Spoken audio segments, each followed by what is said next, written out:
और यही चीज यदि आईवी ग्राफ दे देगा, देखो इसी चीज को यदि इस तरह से दे दिया, यदि आईवी ग्राफ देगा, मान लो जस्ट उल्टा कर दिया है आईवी ग्राफ, तो यहाँ पे क्या हम लोग इसमें क्या समझे थे कि स्लोप का जो वैल्यू था वही क्या दे रहा था, रेजिस्टेंस। स्लोप का वैल्यू क्या दे रहा था, रेजिस्टेंस। लेकिन जब आईवी ग्राफ होगा, ठीक है, चेंज कर देगा, तो उस समय स्लोप का वैल्यू क्या देगा बताओ, स्लोप का क्या होगा फिर उस समय, slope is equal to 1 by resistance, ऐसे समझिए, ठीक है, slope is equal to 1 by resistance. उस समय स्लोप जो होगा इनवर्सली प्रोपोर्शनल हो जाएगा रेजिस्टेंस के, ठीक है। इनवर्सली प्रोपोर्शनल होने का मतलब क्या होगा कि स्लोप यदि ज्यादा रहेगा आईवी ग्राफ में, यदि स्लोप ज्यादा रहेगा तो रेजिस्टेंस क्या हो जाएगा, कम हो जाएगा।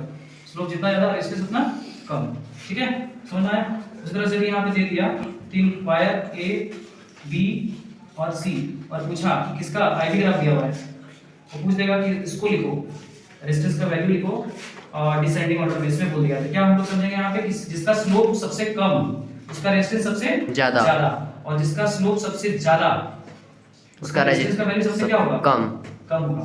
जिसका स्लोप का वैल्यू ज्यादा उसका रेजिस्टेंस का वैल्यू कम, तो उस हिसाब से देखा जाए तो सबसे ज्यादा किसका रेजिस्टेंस हो जाएगा, बी वाला का, ठीक है, फिर आरसी सी वाले का, फिर आरए इस तरह से हम लोग इसको डिसेंडिंग ऑर्डर में लिख सकते हैं। स्लोप ज्यादा तो रेजिस्टेंस कम आएगा, और स्लोप कम तो रेजिस्टेंस ज्यादा।